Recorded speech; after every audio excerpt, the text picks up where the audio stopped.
Former U.S. President Donald Trump has not been able to get a bond to secure the $464 million fraud judgment against him. That's according to his lawyers in a court filing. Still, ahead of the weekend, a judge agreed to delay the former president's trial relating to hush money payments during the 2016 presidential election. Trump is facing several court battles. Nick Harper has more. A criminal case where the Fulton County District Attorney's personal life is in the spotlight. Do you swear me, Your Honor? Fani Willis's romantic relationship with Special Prosecutor Nathan Wade has dominated much of the headlines since it was disclosed in January. You and Mr. Wade met in October 2019 at a conference? That is correct. I think in one of your motions you tried to implicate I slept with him at that conference, which I find to be extremely offensive. Willis appointed Wade to lead the case against former President Donald Trump and his allies. Trump's team argued that their relationship posed a conflict of interest and said Wade financially benefited from it by getting the highly sought-after position on the case. But the pair maintain their romantic relationship started after Wade was hired. You've been intrusive into people's personal lives. You're confused. You think I'm on trial. These people are on trial for trying to steal an election in 2020. On Friday, the judge overseeing the case, Judge Scott McAfee, published his ruling, writing he found no conflict of interest, but added a significant appearance of impropriety now infects the prosecution team. Trump's lawyers criticized the ruling, accusing Willis and Wade of testifying untruthfully, promising to continue to fight to end the case. This Georgia case is not the only Trump trial facing delays. On Thursday, prosecutors in his hush money case in New York said they support the former president's request to delay the trial, but by 30 days, not the 90 wanted by Trump's team. The judge is expected to rule soon on whether to pause jury selection, due to begin on March 25th. Meantime, a federal judge in Florida on the case over Trump's alleged mishandling of classified documents after leaving office has rejected his request to dismiss the charges against him. The former president continues to try and delay his 4 criminal trials until after November's presidential election, in the hope of dismissing the charges if he's re-elected. Nick Harper, CGTN, Washington.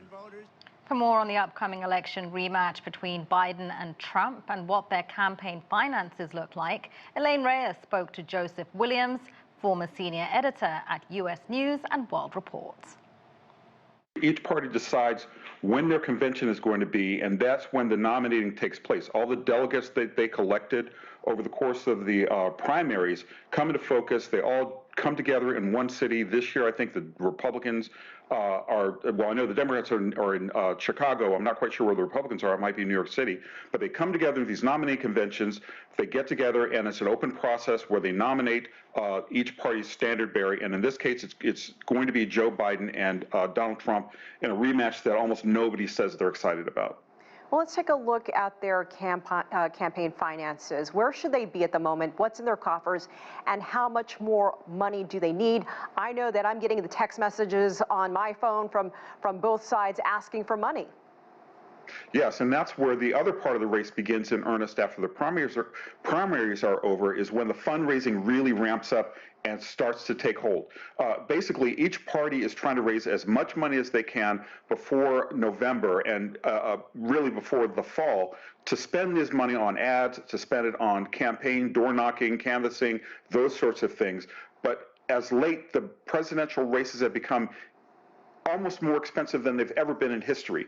Last year's race between Joe Biden and Donald Trump, or the 2020 race between Biden and Trump, topped 7 figures or 8 figures between the two of them, and together it almost cost $500 million to elect a president in the United States.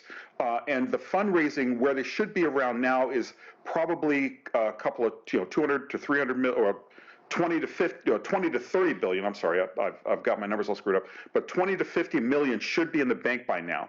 That's about the halfway point of what they want to be before the summer comes. By the time the summer gets there, they'll want to increase their fundraising even more. They'll probably be looking at hundreds of millions of dollars in the bank. By the time the fall election campaign rolls around in earnest, we're talking September, October, November, they should be ready to spend upwards of 200 to 300 million in ad campaigns, travel, those sorts of things. So fundraising is really, really crucial, and it's also very important to get off to a really good start here. Well, if you can't break down Trump's financial and legal woes, and if they intermix, will he run out of money? How much does he owe? Because we know there are a few different pots here when it comes to money. Will one impact the other, and what can we expect there? Well, certainly Trump's legal troubles have had an effect on his fundraising, both good and bad. Early on in the late winter, when he was on trial, or when his business was on trial in New York City, he would have these impromptu press conferences out on the courthouse steps and use them as fundraising appeals, not only on the spot, but also in ads on the web and in appeals directly sent to your cell phone. But his legal troubles are going to impact his financial troubles, because we know that he owes $83 million to Jean Carroll. He owes roughly $70 million to New York State. All told, he's looking at a bill in his legal issues of some $400 million. And he's signed bonds saying that he doesn't have that cash on hand in order to raise the money to cover all these debts, which he is obliged to pay.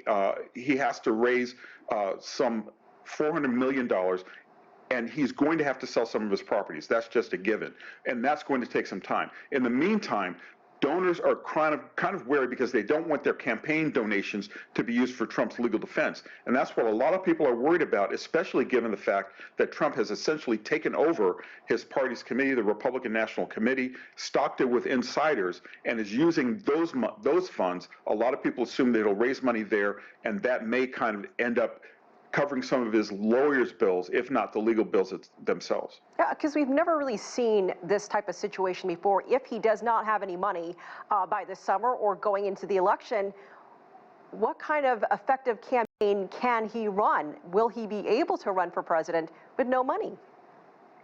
He'll be able to run mainly because he'll probably self-fund a lot, but you'll see a lot of hamstrung campaigning. He won't necessarily be in all the places all the times like he is now, because that costs money. It costs money to fire up the Trump jet. It costs money to have the motorcades, to rent venues and those sorts of things. And he's going to have to pay those out of pocket if his donations dry up. Right now, he's looking okay, but there are some questions being raised as to whether or not they want to fund this candidate who, A, is going to have legal troubles, B, those legal troubles may keep him off the campaign trail, and C, those legal troubles cost money.